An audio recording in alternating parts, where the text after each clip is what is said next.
Hello, everyone, and welcome into the Thursday edition of Darkness Radio. I'm Tim Dennis. You know, a couple of weeks ago, we had our good buddy Jim Harold on the program. We were talking a little bit about Jim Harold's Campfire, and I wanted to give you a little taste about what it is that Jim Harold does on his program. So I was talking to Jim a little bit off air, and I said, hey, Jim, how about we give our listeners a little taste of what it is you do? Because we have a lot of things in common between Darkness Radio and Jim Harold's Campfire. And I think you guys are going to really, really enjoy what it is you hear out of Jim Harold's Campfire. And you know what? Looking at the numbers of how you guys responded to Jim's appearance here on Darkness Radio, I think you guys are really going to enjoy hearing what it is that Jim does over there. So I wanted to give you guys a little taste of what it is that Jim does. I know you like stories of the strange, the weird, and the unexplained. I know you do. So you're definitely going to want to check out Jim Harold's Campfire if you haven't already. Now, on Campfire, ordinary people come on and they share their extraordinary stories of encountering the paranormal. It could be ghosts, it could be UFOs, it could be cryptid creatures, head scratchers, or anything supernatural. And you heard Jim talk a little bit about head scratchers, those little bits of synchronicities and things like that. Den of Geeks said that Jim Harold's Campfire is perhaps the best tool we have currently in existence to hear real-life scary stories from other human beings since the actual campfire was invented. That's quite the quote. Jim has been podcasting since the early days of podcasting and recently celebrated the lucky 13th anniversary of Jim Harold's Campfire. Quite an accomplishment. The concept's pretty simple. Jim just talks to regular folks about strange stuff that happens to them for 90 minutes each week. He doesn't exaggerate or play a lot of spooky music or try to hook you in different ways. The stories really do speak for themselves, and they are really, really quite chilling. He has some like a ghost story that involves serial killer Ted Bundy. We just got done talking about Ted Bundy on True Crime Tuesday. Or the young man who encountered an 8-legged demon. Now that's a little creepy. Then there's a story of an alien abduction by what may have been a reptilian. Now, not all the stories are horrifying. Some can be heartwarming. A visit from a past loved one or a peaceful near-death experience, perhaps. Regardless, they're true and fascinating as told by ordinary people who've had extraordinary experiences. Like I said, great stories that you can just kind of sit around by the glow of your electronic device and just kind of take and absorb in, especially right before you go to bed. So do us a personal favor. Tune into Jim Harold's Campfire on Apple Podcasts, Spotify, or wherever you listen to us here on Darkness Radio. There's plenty of different outlets where you can listen to Jim Harold as well. So without further ado, here's what we're going to do. We're going to tune into a shortened version of Jim Harold's Campfire. So I want you to sit back, relax, get the lights real low, just have that little din of the digital device there, and get a little bit of Jim Harold's Campfire here, and we'll listen to these stories together. And when we're all done, we'll catch up, and let's see what you think. Here we go. Here's Jim Harold's Campfire. Welcome to our gathering tonight. Here we share stories of ordinary people who have experienced extraordinary things. Sit back, relax, and warm yourself by Jim Harold's Campfire.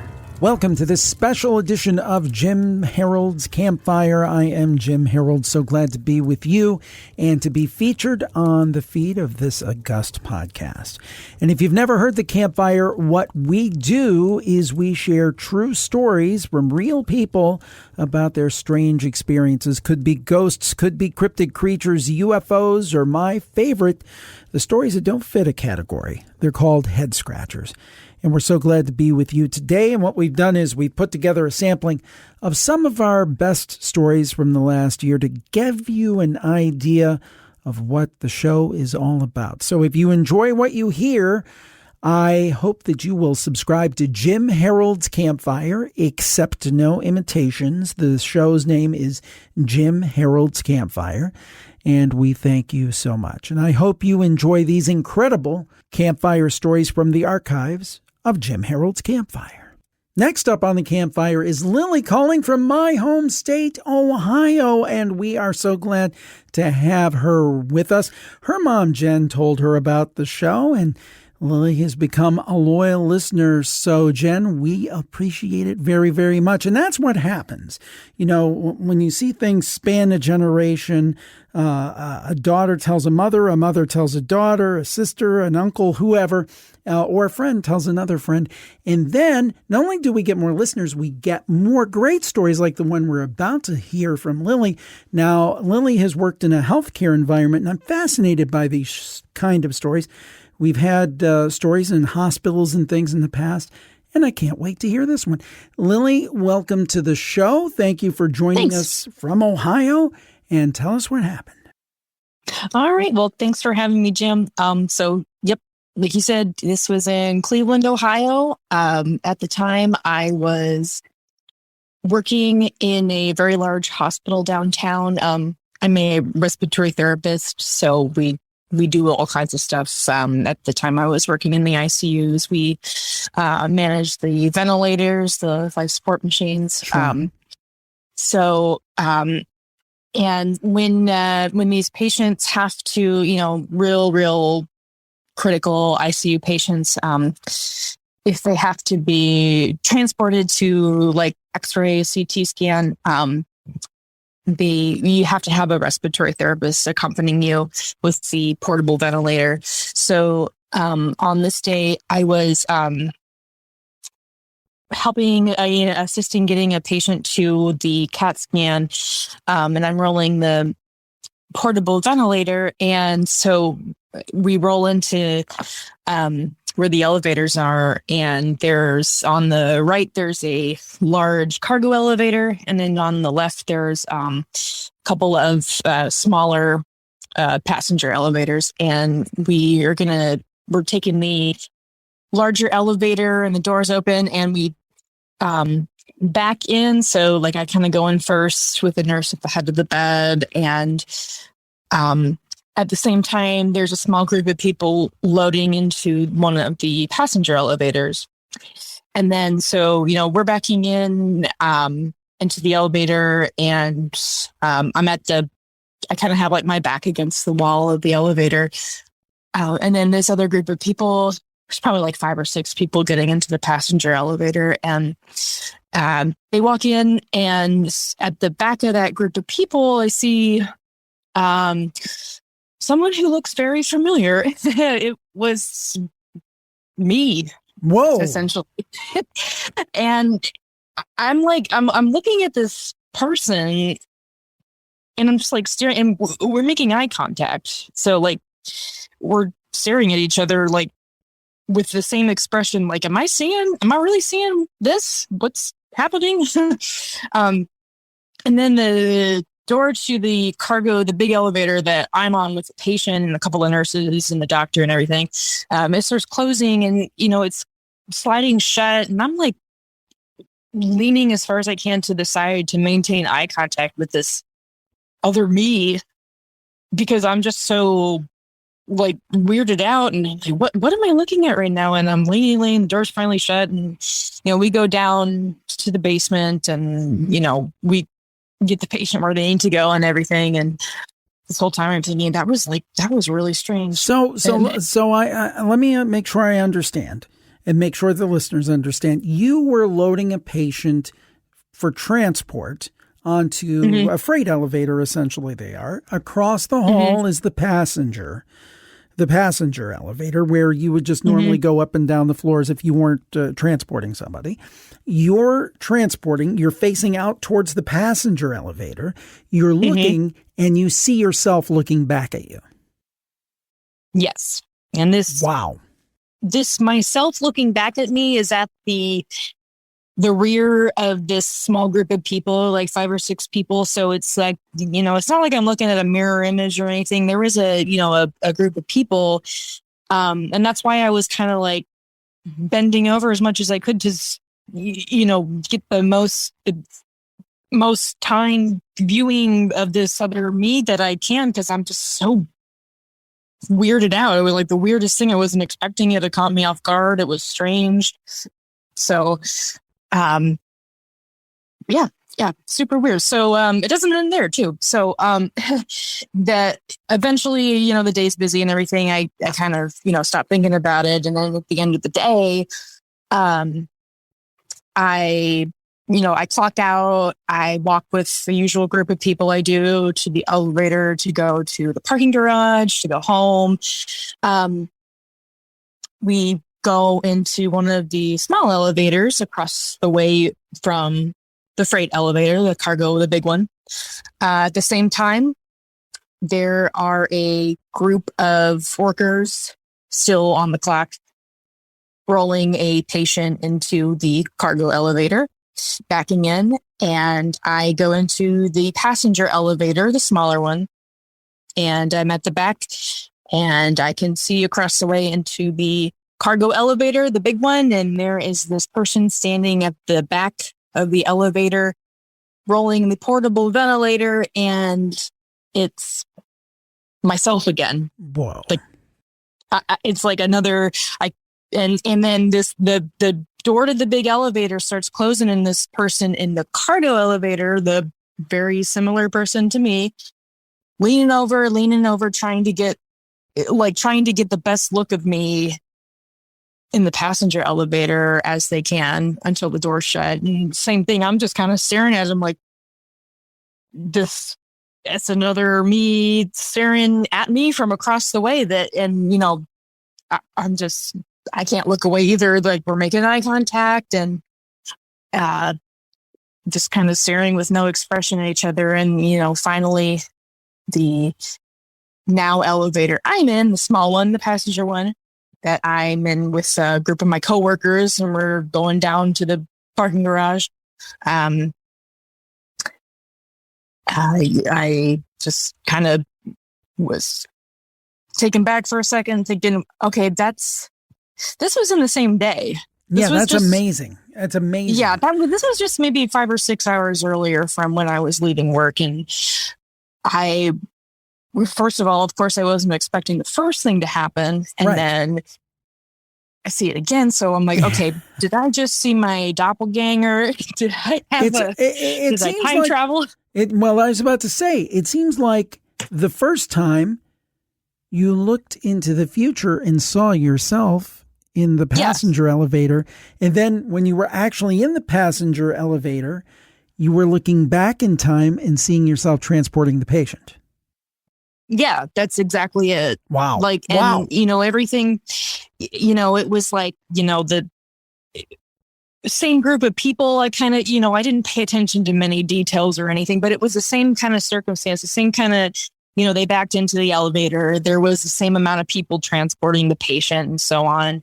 And, the first time when I went down with the patient earlier, when I saw me, I'm like, oh my God, did I see my doppelganger? I thought that was bad luck to see your doppelganger. And then when it happened later on in the day, I'm thinking, well, was this just something I somehow managed to be in two places at once? Was this a glitch in the universe?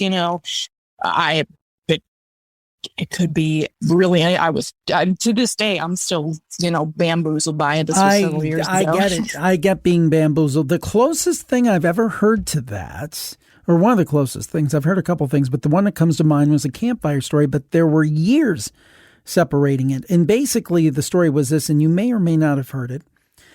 It was a young man who remembered when he was a little boy, he was running through the hall and went by his kitchen, and he saw a hooded figure who was appearing to make a peanut butter sandwich. And he ran away right away because it scared him. It was like, who's this person in a hoodie in my kitchen making a peanut butter sandwich? Fast forward several years later, he's minding his own business. He's in the kitchen. He's a teenager. He's making himself a peanut butter sandwich with his hoodie on. And he looks and he sees this little figure run through the hall and then run away just as fast. That's it. That's exactly. That's it. Except it was years later, not hours later, but it's the same principle. Same principle. Yeah. Exactly. And I always thought I don't know, I heard this thing in like the the stories I've read or heard or things like that. I've always heard people say that they think that mirrors are portals. Mm-hmm. And I thought that was interesting, but then I always thought that elevators were portals in some kind of way because it's like a closed off tiny space where things can happen. You have that anxiety being stuck. I don't know. That might sound weird to some people, but that's what I always thought too. And I thought that before this whole weird story happened. You freaked me out. You freaked me out so much. I'm in my spooky studio and it's soundproof, but I do have a window here that I have open and I'm looking out and it's nighttime. And as soon as we get off the phone, Lily, I'm going to close the window. I'm afraid of what I'll see. I don't know what it was. I mean, chills. Yeah.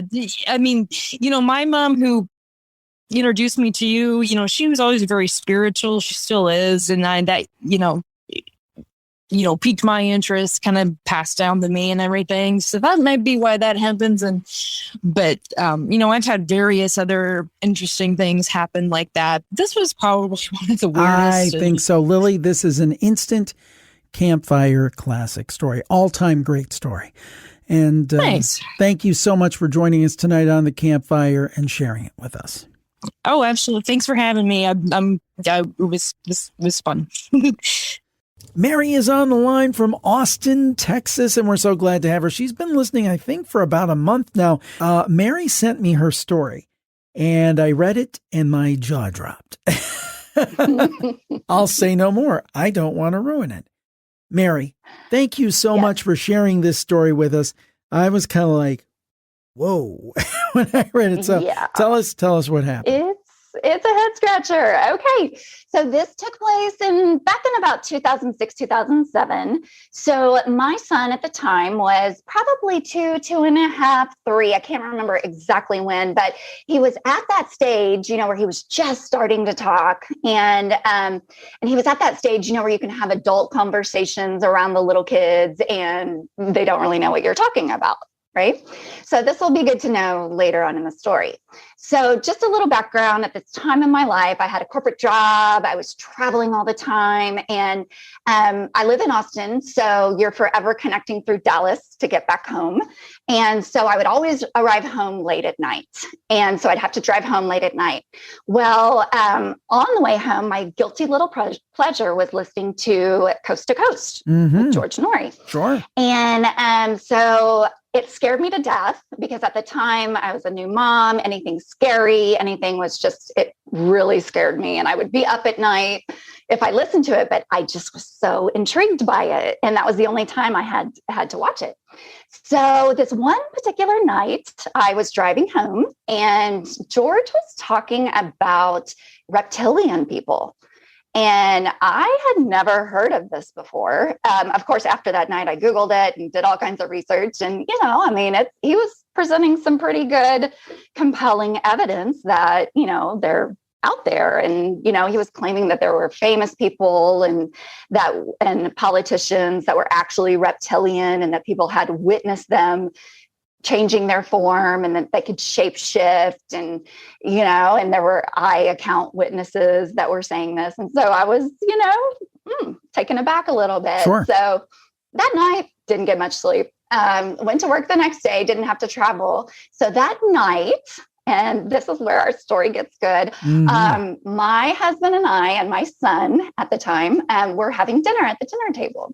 And so I started telling my husband about what I heard from George about these reptilian people. And like I said, my son at this time was, at that age where we could have these kind of conversations. And I didn't think he really knew what we were talking about. Yeah, he was only he was like a toddler, wasn't he? He was a toddler. Like he was sitting there in his, I think he was on his little booster stool, just eating his peas and carrots. And, he really wasn't engaging in our conversation whatsoever. Right. So I was like, okay. So, and my husband, I have to tell you, huge skeptic. Right. Sure. And so he was like, oh my gosh, this is ridiculous. And so he was saying like, okay, well, if there are reptilian people and they've been here, because George was claiming they've been around, for a very, very long time, why haven't they gone ahead and taken over our world? Or why haven't they shown themselves to us? Because obviously, they've been around for a while. And all of a sudden, my son, who can barely form words, he looks straight at us and says, "People not ready yet." And it stopped us in our tracks. And we look at him and we were like, well, what do you mean people not ready yet? And he just went back to eating and did not say another word about it. We tried to probe him later, with questions about what did you mean by that? And he never acknowledged it, anything. Wow. And so I have no idea why he would say that. And it was just really, really spooky. Yeah, I gotta say, when you emailed in the story, it's one of those stories where, oh gosh, I hope she makes it on the show because, and I want to have everybody come on the show, but they're remarkable stories that you go, oh gosh, I hope nothing goes wrong with the equipment, or I hope they don't end up having an appointment, or whatever the case may be. I hope we got to get this on tape. I guess I'm dating myself, but tape anyway, digital tape. But the thing is, 2-year-old, you're talking about reptilians. Why have they not revealed themselves? And out of the mouths of babes, people not ready yet. And I got to say, I'll be honest, we've done shows on the idea of reptilians. I personally am skeptical of it. I don't think they're lizard people running around. Exactly. But the thing I love about the Campfire, even if it's something you're skeptical about, you'll hear a story and it'll make you go, and then scratch your head. Right. And I always scratch my head, like, why would he say that? Why does he, and I've always believed that children are very connected when they're young to other realms. So I don't know how he would have known to say that. And was it in his own voice? It wasn't like a people not ready. Oh, yeah, no. It was in his cute little 2-year-old voice. And that's what made it even kind of cuter and scarier, actually. Yeah, it would make it scarier. If it were some guttural Satan voice, it wouldn't. It might. That we would have gotten some sage and a priest and all that stuff. But it's really funny because now anything that happens in our family that is supernatural, spooky, just unexplained, our catchphrases, people not ready yet. And you were telling me off air that your son, he's almost all grown up now and a pretty hardcore skeptic. He is. So he's 15 now, just about to turn 16. And it's really funny that he has turned into the biggest skeptic of anything supernatural. So, I had an energy healer out to the house. There were some ghosts or spirits that are in our house. They're not malevolent or anything. And she did some energy healing, like with some magnets on him. And then we tried to bring Sage in. He's like, get that hoogie boogie out of here. I don't believe in any of that. And he just, and it's just so funny that he would, after he said that at 2-3 years old, that now he is just like, he's a very scientific kid, right? If it can't be explained by science or rational explanation, he's not going to believe in it. So Neil deGrasse Tyson would be proud. He is a big fan of his. Yes. Well, Mary, thank you so much for giving us an instant Campfire classic. What a great story. People not ready yet. The title of today's show, but hopefully people are ready for the Campfire. And thank you for being a part of it. Thank you for letting me tell my story. Subscribe or follow Jim Harold's Campfire today, wherever you get your podcasts. Please rate and review too. It helps so much. Thanks. Now back to another great Campfire story. Next up on the show is William from Montana, and his sister Genevieve, who was a caller a while back on the show, told him about the show. So we appreciate that, Genevieve. And William, we're so glad to have you. And you're going to tell us a story about, wow, this is a big story. 65 million years of fate. Looking forward to it. Thank you for joining us and tell us what happened. Hi, Jim. I appreciate your time. Yeah, this story is a little out of the realm of what I normally hear on your show because it's not necessarily spooky or supernatural, but it is an event in my life that really kind of solidified my belief that there is a not necessarily a larger power in the universe, but that, things do definitely work in mysterious ways. The story has some sensitive information in it, so I am going to leave out a couple of details just to protect people's privacy. Sure. But it all starts over a decade ago at this point, over outside of a small town in eastern Montana. And at that point in time, I was doing some volunteer work in the summer with a nonprofit paleontological organization. For anyone that might not know, paleontologists study extinct life forms. And this particular crew, we were working in the Hell Creek Formation of eastern Montana, working in late Cretaceous sediment. So that's about 65 million year old sediment, between 67 million years. And this particular group had gotten in touch with the Make-A-Wish Foundation, and we had a child come from overseas whose wish, he had terminal cancer, and his wish was to come to a real dinosaur dig. And that was something that he had always wanted to do. So his parents flew out with him, and we met him, drove him out to our base camp. And this is about as remote of a location as you can get in the United States. Just absolutely beautiful, but incredibly isolated location. So it was definitely a challenge from the get-go. He was primarily using a wheelchair at that point. So getting him around this terrain, we knew was going to be a very difficult challenge. But we had put in a lot of time before he came out, trying to make our current dig site as accessible as possible. We were working on a Triceratops skeleton at that time. They were the ones with the big frill, the 3 horns. You always see them fighting T-Rex in paleo art. And so they were super excited about that. That was one of his favorite dinosaurs. And we were just, ecstatic at the opportunity to, try and give this child something very memorable with his family. So they come out, and they were going to be with us for about a week and a half, if I remember correctly. Like I said, this was quite a bit of time ago, so some of the details are a little fuzzy. But let's just say they were going to be with us for about a week and a half.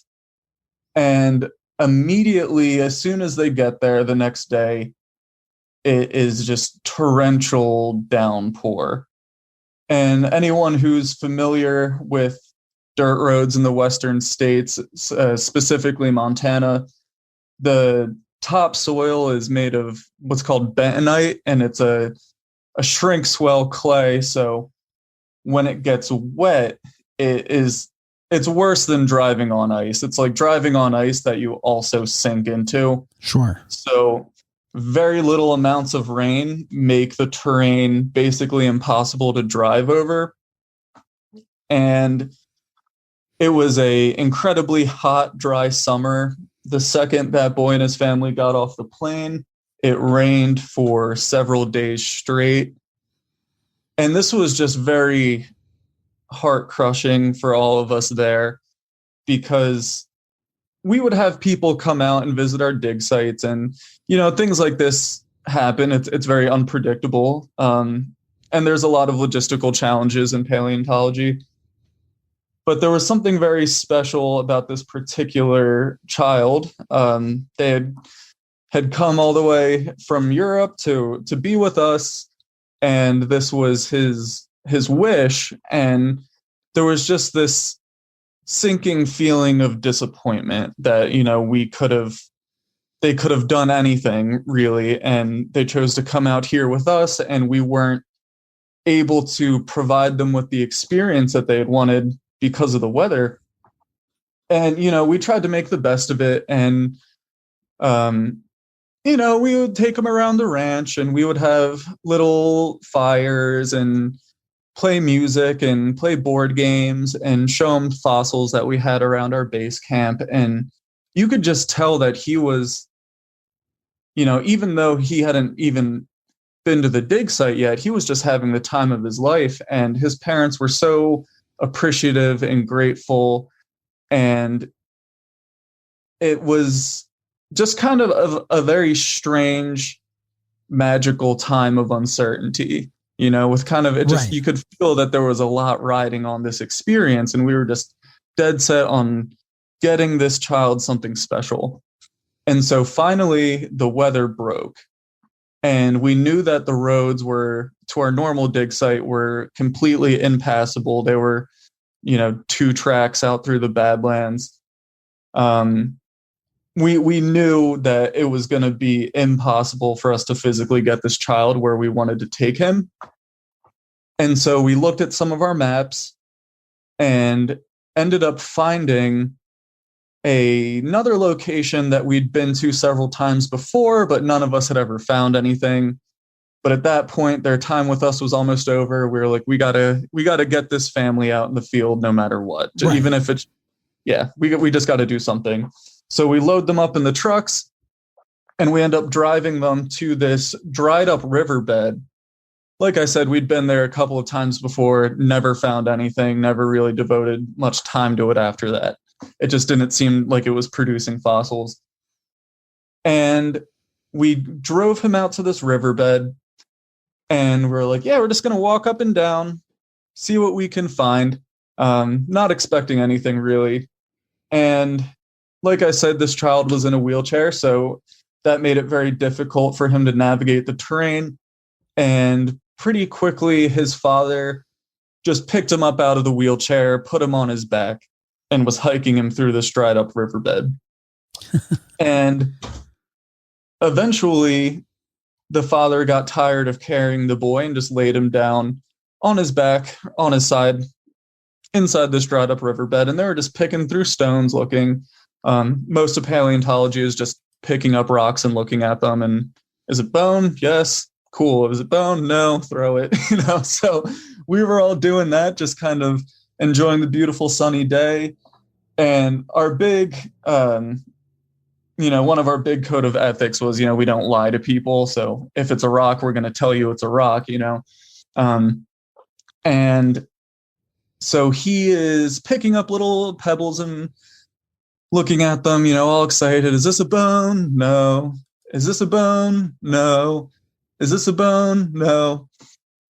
And then he brushes something in the side of the riverbank, and he calls over the lead paleontologist, and he says, "Hey, what's this? Is this bone?" And she bends down and looks at it, and it is. Just a little thing, just a little tiny something sticking out of the side of that riverbank. Probably about the size of your thumbnail. And so we get some picks and brush, and we clean it up a little bit, and it's just getting bigger and bigger and bigger. And the more dirt that we're pulling away from it, the bigger it's getting. And that little boy ended up finding the very tip of the nasal horn of a complete Triceratops skull. How cool is that? Buried in that riverbank. And that moment, there was just this gut feeling that we all had that everything had happened for a reason, and that, it's my firm belief that 65 million years ago, that dinosaur died where it did, so that 65 million years later, it would rain when it did, so that that boy's father could carry him until he was too tired to carry him. And set his dying child down on top of it for him to find and have this incredible experience. Wow. And we named the dinosaur after him, and we put it up in the local museum. The skull is still on display in there. And that is one of the stories that gets me through very hard times and really, compels me to have faith in the malevolence of existence. And maybe I said that wrong. Benevolence when you said that, wait a minute. Unless I have my synonyms mixed up and my antonyms, you're like thinking about the benevolence of existence. Yes, it's one of those stories that is just everything lined up so perfectly for it to just utterly convince me that there was no way that was a random event. And that's something that I will remember till the day I die. I love that story. And again, I say this time and time again, I'll say it yet again, Will. People think that when you talk about the supernatural or the kind of things that we talk about, fate and those things, is always bad and always negative and always darker energy and always, we've had cases recently, we talked about harbingers of doom. And I think that scary, spooky stuff does happen. But I also think there's the other side where somewhere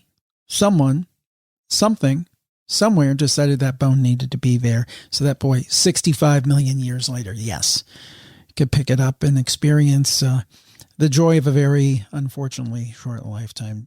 And one other thing we want to get in before we leave Will here. Will says, Genevieve, you need to call in and tell your 3 little pig story. And I'm intrigued. So please do sign up and tell that story. And Genevieve, thank you. And thank you, Will.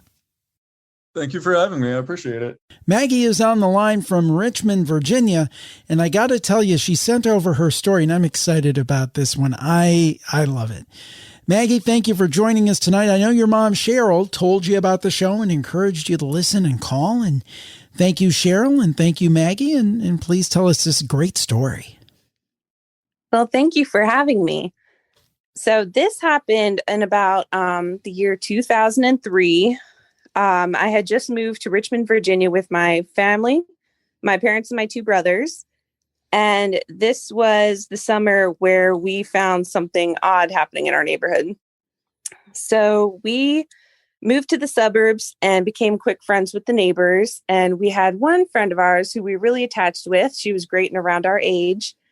My older brother was about 14. I was 11, and my little brother and her were about 8. And we started to explore this creek that was at the bottom of our street.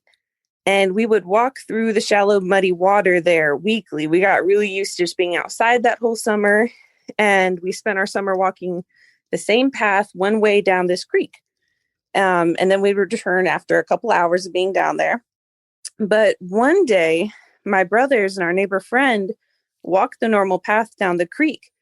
And imagine probably walking 20 minutes in shallow water and you come to this small clearing and it's in the neighborhood. So you don't expect anything. I don't remember this clearing really being there, but today the clearing actually had a huge old gray kind of Victorian stone house. And we had never seen it all summer. Right. It just popped up. Huh. Yeah. And so we look up and we're looking at this house. And then we realize at the edge of the creek, it's probably like a 2 or 3 foot climb up and down the creek. Is a little hill on the side. And there's a boy there staring at us. And he's kind of in like this gray, black Victorian era clothing. Huh. And he is wearing like high socks, black shoes. And this is like Richmond, Virginia in summer. If you've ever lived in Virginia, it's humid.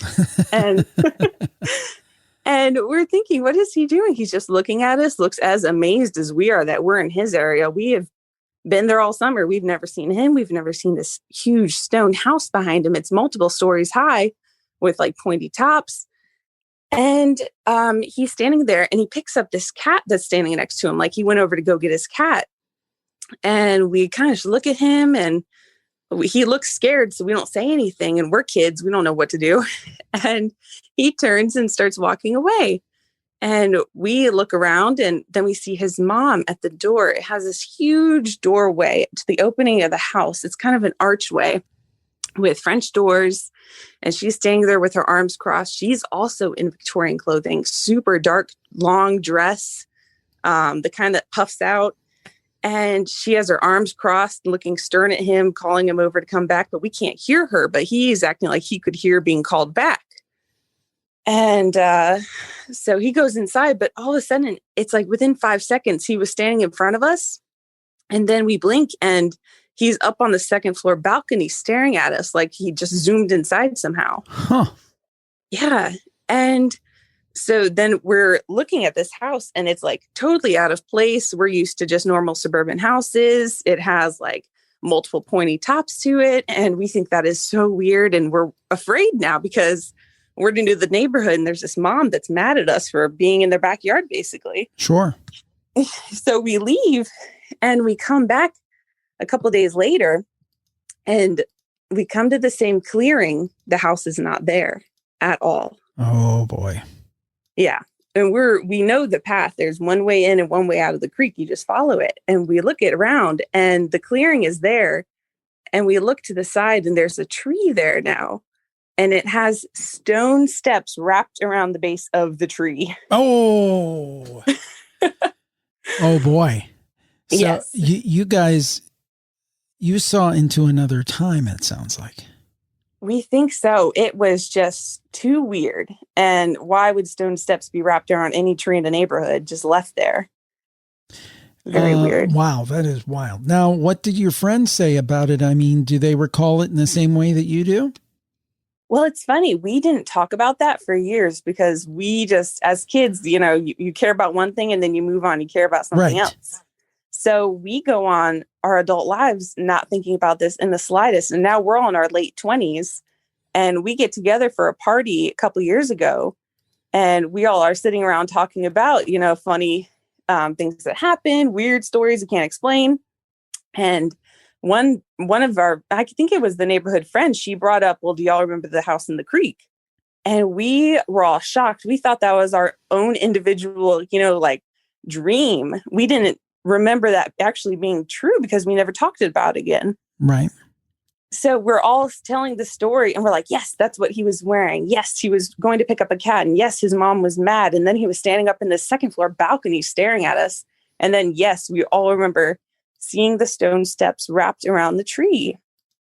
And so I did something actually before calling in. I asked my brothers and my friend to just for give yourself 60 seconds and draw the house like you remember before I do this call, because I need confirmation I'm not calling sounding crazy. And they all draw a sketch of the house and they're all the same. Wow. Yeah. Oh, that is so wild. That is so wild. Now, did you ever think of, now that you're older, have you ever thought about maybe going back and doing some research to see what that house was and when it was there? That would make sense. Yeah, because there's a place called the Midlothian Mines here in town, and there's some local spots where it's definitely been developed and then things torn down in past history.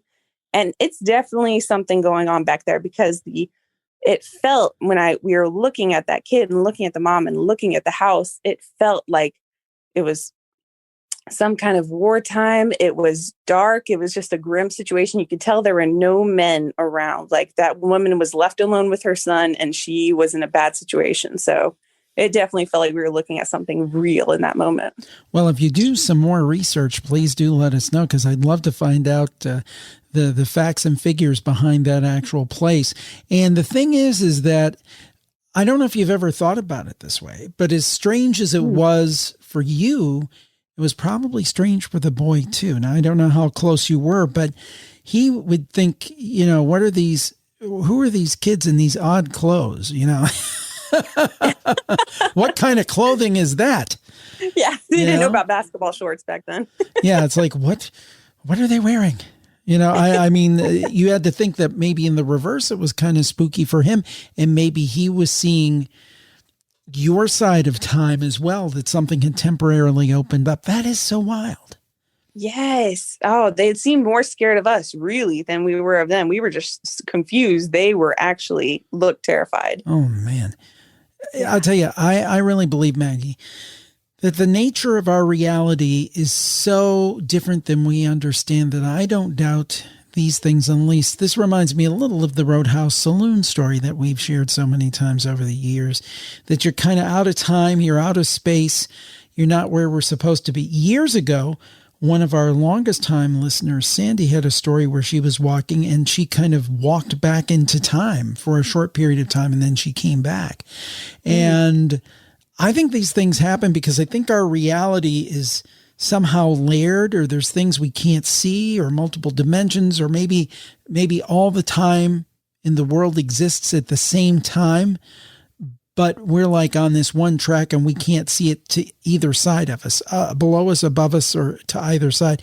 Another example of that is we had a call a couple of years ago, I think. A young man remembered being a little boy and being very frightened because he walked into his kitchen. Is this the way I remember? He walked into his kitchen and he saw a hooded figure making a sandwich, like a teenager, and he didn't understand what it was, and it scared the heck out of him because he's like, I don't know who that is. And then several years later, this same boy had grown up. He was a teenager. He was minding his own business. He was making a sandwich and wearing a hoodie. And he saw this little figure go through the hallway and he couldn't figure out what it was. Then it clicked. He saw himself. Oh. So I'll tell you, it's a strange world and we're living in it. But I love to share these stories. Maggie, thank you so much. And thanks to Cheryl for telling you about the program. Thank you, Jim. You're listening to Jim Harold's Campfire. Norm is on the line and he is in law enforcement, and hats off to our good folks in law enforcement. We appreciate everything they do. And Norm, I'm sure in the process of his work interacts with many people every day. This may have been one of the strangest. Norm, welcome to the show. Tell us what happened. Sure, Jim. I appreciate the opportunity to tell my story. I think like most people who have had an encounter, they typically don't tell people just because they don't want to sound crazy. So this situation never quite sat well with me because I didn't want to sound crazy as well. I spent a lot of time over the years thinking about it, kind of figure out what exactly happened that night. And after going over it, trying to unpack it and make it make sense, a million times I just kind of gave up until I kind of discovered podcasts. I know you're a big fan of Astonishing Legends, and it wasn't until I listened to them and their 3-part series on black-eyed kids that this all kind of came full circle and clicked and made sense for me. So a little bit of back about me. I am a state trooper in one of the states over here in New England. I've been a trooper for almost 15 years. I got on in 2007. The incident I'm looking to share today happened back in 2009. It was summertime. Like a new trooper, I was out there trying to be proactive, stop cars. I was up on a highway doing some motor vehicle enforcement, and it was the third car of the evening that I had stopped. I've never been big for, getting people for speeding just a couple miles over. You had to be doing at least 15 miles an hour over the speed limit for me to even consider stopping you. Right. And this car was coming. It was doing 87 miles an hour, and I remember thinking to myself, oh, I got a good one. So I waited for the car to pass me. I pulled out behind it, hit my lights. I didn't even get to 30 miles an hour on the highway to try to catch up to it, or even turn on my sirens, and the vehicle immediately pulled over. No big deal. I thought to myself, all right, that was easy. Sometimes it's easy, sometimes it's not. One of the things that hasn't sat well with me over the years that I've thought about over and over again is what I didn't do next. As a police officer, I guess you could say it's Cop 101. It's drilled into you from day one. When you pull over a car, you call dispatch. You tell them where you are, what you're doing. You call on the plate you're out with, quick vehicle description. That case, something bad happens, help knows where to come. For some reason, I didn't do any of that. And that's never sat well with me. And I'm not sure what the reason is behind it. Maybe it was just, well, let me get on with the story. We'll see if we can figure it out. So like I said, I go to pull over this vehicle. It pulls over immediately. I pull up behind it about 20 feet like I always do. And the second I put my car into park, all the hair on my arms and neck stood up on edge. It was like an immediate flight or fight response. Yeah. And I didn't take that physiological response lightly. I'm kind of a book nerd.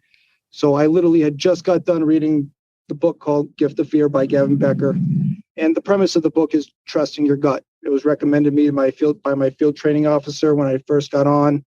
Told me it was an important read. It was something that could save your life. The premise of the book is just trusting your gut, and it makes a difference. So when all the hair on my arm and my back of my neck stood up just from stopping a car with no apparent reason, I paid attention. I started scanning the car, watching for traffic, trying to figure out, what is my body trying to tell me? What can I not see that's here? And nothing really stuck out to me. So I put the cars in park. I'm getting ready. All right, I got to make my approach. There might have been a little bit of cockiness, a little bit of new cop arrogance about me at that point. Now, to kind of put it further in perspective, at this point, I'm 27 years old. I'm in the best shape of my life. I could do push-ups forever. I'm pretty fresh out of the academy, like a year and a half, 6 foot tall, 210 pounds, wearing a bulletproof vest, armed with a sidearm, 32 rounds of ammunition, a taser, pepper spray, a baton. There's no reason for me to have been freaked out or nervous for any reason whatsoever. Right. I get out of my vehicle, I begin the approach, and from the second I make my first step, it just feels like I'm wading through water. Feels like there's 50-pound block weights on my feet. Like every fiber of my being was just screaming at me, don't go to this vehicle, don't do it. But again, it's my job. I stopped the vehicle, I got to follow through. Well, I'm still not completely ignoring all these physiological responses. I'm scanning, I'm watching for traffic, I'm looking for anything on the side of the road. I'm looking for furtive movements by the operator, something being thrown out the window. Is he trying to hide something? And these are all things we kind of normally do, but because of my reaction, I'm really looking now. Right. So I approach this vehicle. I get to the back window of the driver's side, and I'm looking in. The whole back of the car is just packed full of stuff, bags. There's nothing that I can see. I got a good visual of the backside of the operator. He's motionless. The driver's side window's down. His hands are at 10 and 2 on the steering wheel. And he's just sitting there, and I can only assume, waiting for me to interact with him. So I take another step closer. I'm now at what we call the B pillar of the vehicle, which is the pillar between the front door and the rear door. And that's kind of where we stop. It's like a tactical thing we do, because it gives us an advantage. The operator can't see us, doesn't have a direct line of sight of us. So if they decide they want to try to hurt us or do something, it's more work for them. Right. So as I step to that B pillar, I see the operator just slightly lean forward, kind of look down, and just cock his head slightly in my direction. So he knows I'm there. He doesn't turn and look at me. He doesn't acknowledge me. He says nothing. He just kind of slightly cocks his head to acknowledge that I'm there. And now also, while I'm at this window, I'm looking for anything still. I'm smelling the air, obviously, see if he's a drunk driver. Was there any narcotic smell in the air? And the only thing that I picked up on was this horrific smell coming from within the car. It just smelled horrible.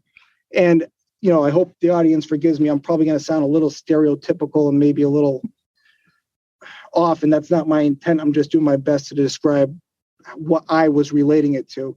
So where I work, there's a lot of farm communities. I know a lot of farmers, and for some reason, I start to size him up, obviously. And I'm thinking, all right, this guy's a farmer. That's what this smell is. It's like he's been stomping around in the barnyard. Right. And that's my thought. And then, I start sizing him up. Like I say, I take notice of his clothes. I'm looking at him. I'm like, all right, white male, probably 30s. And I'm thinking, all right, this guy's maybe 5'7", 5'8", 150, 160 pounds at best. There's no reason why physically I should be scared of him that I can see so far. There's nothing crazy going on. Right.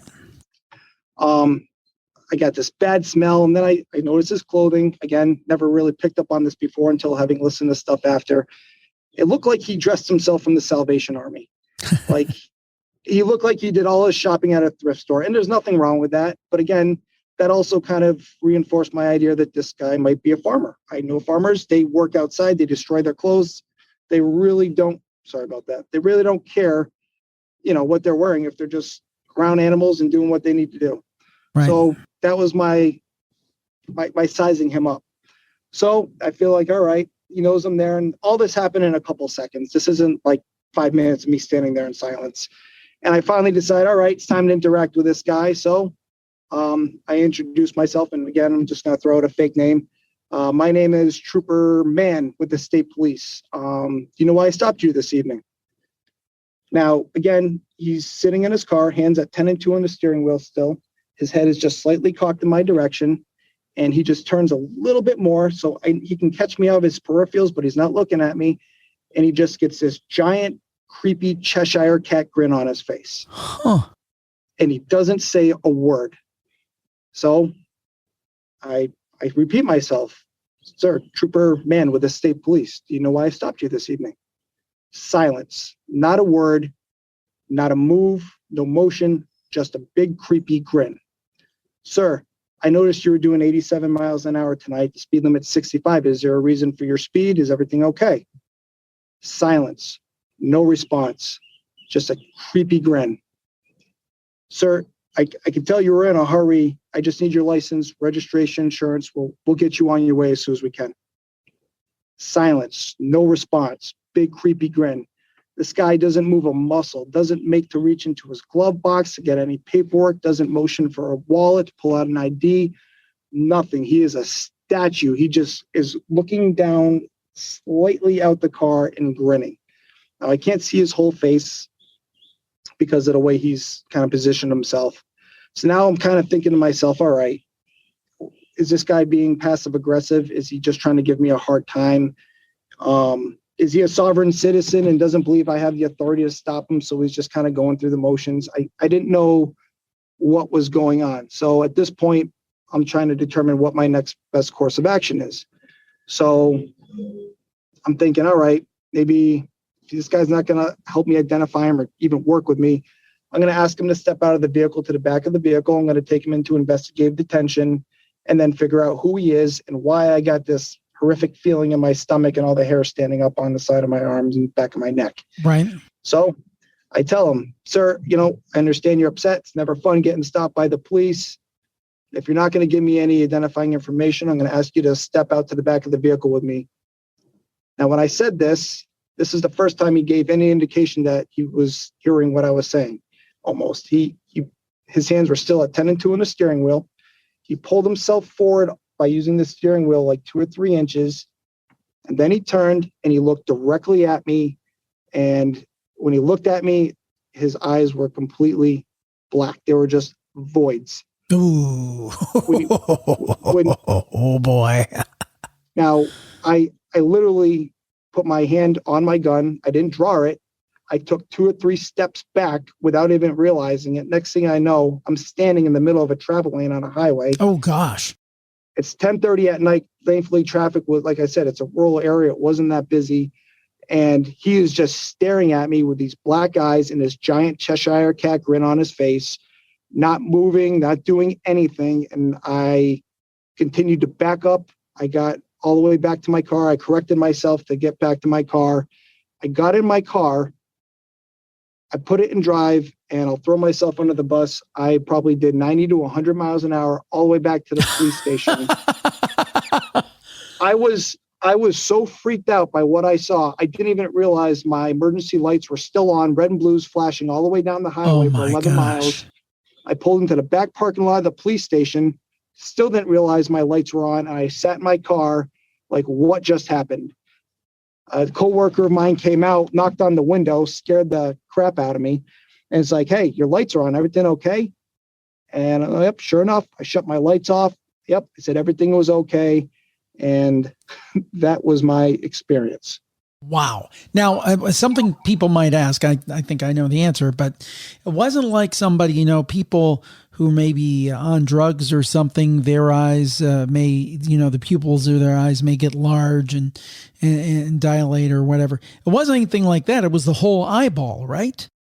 it was almost like there was no eye. They were just like, Gosh. the best way I could describe it is black voids. It was the most unsettling thing I've ever seen. And like I said, I thought about it after because I made some what could have been fatal errors as a young trooper. Like you always call in the plate. You always tell the troop what you're doing and where you are. I didn't do any of these. And I don't know if it's because of that flight or fight response that kicked in when my car went in park, or if it was something else, or if it was just pure stupidity. I honestly don't know. But it was creepy. It was the most terrifying thing that has happened to me on this job ever. And I've done some pretty involved things. Yeah. I mean, being a cop that long, trooper, I'm sure you've come into some dangerous and scary situations with very kind of, quote, normal people, let alone some kind of whatever a black-eyed kid is. Whew, man, what a story. Well, Norm, thank you so much for your service to your state and your community. And thank you for sharing a Campfire instant classic.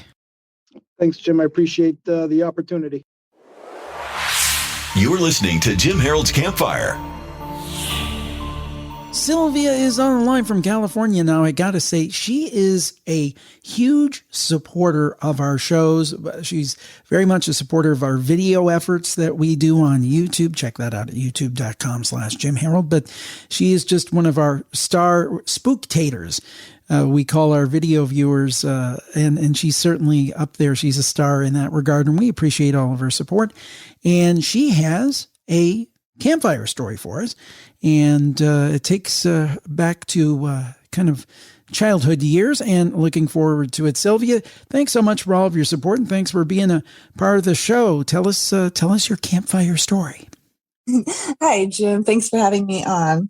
So my younger brother and I were visiting, I think it was back in August, and the subject of first childhood memories came up. So we took it all the way back to when he was 2 and I was 6. We lived in this house that had a field outside the kitchen window. Now, I never liked that field. It always gave me a bad feeling. And then one night, I honestly can't remember if it was a dream or real, but I saw an evil scarecrow with glowing red eyes in that field. Ooh. Yeah, it was creepy. And I always just got the feeling that, I never told my mom about it, never told anybody about it, because I always got that feeling like nobody's going to believe you anyway. So it gave me that kind of feeling.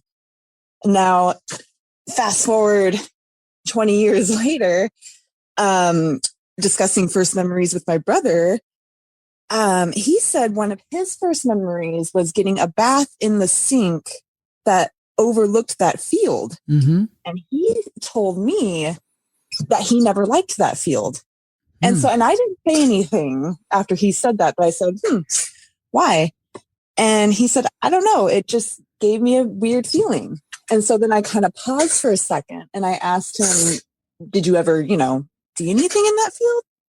And so he kind of pauses and kind of looks a little sheepish. And he says, well, I don't know if it was a dream or not, but I swear one night I saw a scarecrow with glowing red eyes. Right? My mouth dropped. I think I said, shut up. You did not. And we never discussed this. Like, he was 2 at the time and I was 6. And honestly, it's not like we were talking much because he was so young. So I was flabbergasted. That is creepy to get that validation so many years later. Now, who knows what you were seeing? It could have been a ghost. It could have been a evil scarecrow. Yeah. It could have been an alien. Who knows what it was? But you both were seeing something for sure. And that's the way that your minds thought it looked like an evil scarecrow. Wow. Mm-hmm. And then I even wonder if it could have been something of a darker energy that was projecting itself in that way. Did you ever think of that? I have. I've wondered. Now, I go to that spot or drive by that spot quite often. It's in our childhood hometown, and we don't live in that house anymore. But driving by a couple of weeks ago, I saw that they are building on that land. So I'm keeping my ear to the ground to see if maybe they find something that shouldn't be there, that has, you know what I mean? Like something bad happened there. Yeah. You know how all these developments have like names? It could be like Evil Scarecrow Acres. Oh my goodness, that would actually be really cool. I don't think somehow that'll work for the marketing department. Probably not. I would live there, but we're kind of into the stuff. That's right. Me too. I'm with you. Man, that is just amazing. So you remember seeing this evil scarecrow all your life, never told anybody about, didn't you tell your parents or anything? No, and then your brother 20 years later says, the only weird thing, I saw what looked like an evil scarecrow with red eyes. Yeah. Same report. That is amazing. Wow. I was shocked, and he was shocked too. He's like, "Oh God, I don't think we should be talking about this." Do you think that's kind of helped spur your interest in the supernatural? Oh yeah, both of our parents are super. Well, my mom was. She passed away recently, but I'm sorry. Yeah, thank you. But both of our parents were super sensitive in that way. My father is super superstitious. I always laugh at him, but I get a lot of my superstitions from him, and then a lot of my sensitivity from my mom. So we kind of grew up with that kind of talk, floating around. So it was always fun. Oh, well, very cool indeed. Thank you for sharing that story of the evil scarecrow. Thanks so much, Sylvia, for all your support. Thank you, Jim. I appreciate it. Well, I hope you liked what you heard. Fascinating stories. And as I often say, Jim Harold's Campfire is a continuum of different types of stories. Scary, spooky stories, heartwarming stories, stories that will tug at your heartstrings, the whole litany, from ghost stories to UFOs to things that don't fit in a category, head scratchers.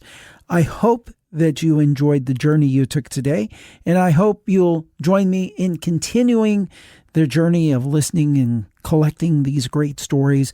Just go to your favorite podcast app and make sure that you follow or subscribe to the show. And if you like what you hear, also a rate and review would be most appreciated too. We thank you so much, and we thank this August podcast for allowing us to be a part of their feed. I hope that you enjoyed the show.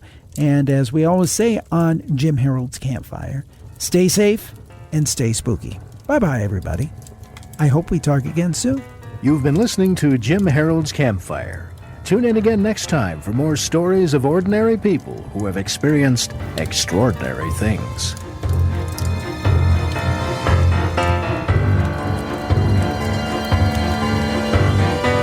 So there you go. That's Jim Harold's Campfire. What'd you think, huh? Pretty good. Gets that creepy tone. There's some great stories in there as well. Some uplifting stories.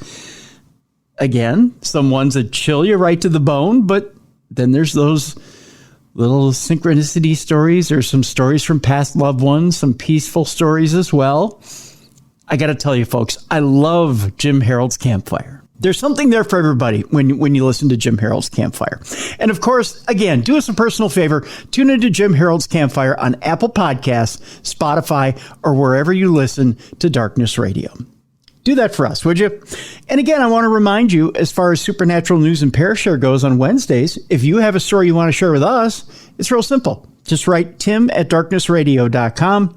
Once again, that's tim@darknessradio.com. Send your email there, and you can share your personal experience with us here. We'll read your story. We'll weigh in on it. It's a little bit different than Campfire, where you just, do what Jim's doing there, but you can share it with both of us. That's the beautiful thing. Jim Harold's Campfire and Darkness Radio. We have our Parashare. Jim has his Campfire. Share your experience with both of us. We're kind of simpatico that way. So if you have a story that you shared with Jim, come over, share it with us over here at Darkness Radio. If you have a story that you've shared with us over here at Darkness Radio, go ahead and share it with Jim as well. That's the beautiful thing about our community, is we're one and the same. We have stories that we want to share with people. Go ahead and share it with people. It's okay. That's one way of not only getting our stories out and keeping those stories alive, but also it's kind of like a way of going through therapy. We need to get those stories out because some of those stories can be traumatic. Sometimes those stories are sad. Sometimes those stories are happy. And sometimes we need to get those stories out just to kind of share those stories with other people and let them know that we've had a wonderful experience. And that not every experience with the supernatural is a bad one. And people do need to hear that as well. So again, if you have an experience with the supernatural, you can pass it along to us here at Darkness Radio, tim@darknessradio.com by email, or share it with Jim and his program, Jim Harold's Campfire, as well. And again, do us a personal favor. Tune into Jim Harold's Campfire on Apple Podcasts, Spotify, or wherever you listen to us here on Darkness Radio as well. Folks, I want to thank you again for another great week of listening, another great week of shows. And I want to remind you that so there's some big changes coming to Darkness Radio. Again, I want to remind you, too, that there are going to be some things changing up here only on the Stitcher side of things. But you'll still be able to hear us on different channels that you're listening to us. If you're listening to us on Apple Podcasts, Spotify, Google Play, whatever you're listening to us on right now, you'll still be able to listen to us there. Whatever you're listening to us on right now, nothing will change. But if you're listening to us on the Stitcher app, you might have to find a different avenue of listening to us there. So just a little heads up. Find an alternative route. The iHeartRadio app is good too. Maybe jump to another venue of listening. So that's all I can say for right now. But that's about it. Take care of yourself and each other this weekend as you're out and about and doing things. If you see a person in need, go the extra mile. Help them out a little bit. Like I've said in weeks past, the world just seems like it's getting a little bit darker, and we need a little bit of light to counter the darkness. Just get out there and do a little something extra for somebody this weekend. Do it for your buddies, Tim and Bruiser and Mally and Jessica. Just because we ask it of you. We're doing it ourselves, and we ask it of you. If we do just one thing in this world per week, just one thing to change the tide, everybody can get out there and change a little something, and we can all make it a little bit better place. So we ask that of you. Thank you so much for tuning in this week, folks. We'll see you again next week right here on the best in paranormal podcasting. This is Darkness Radio.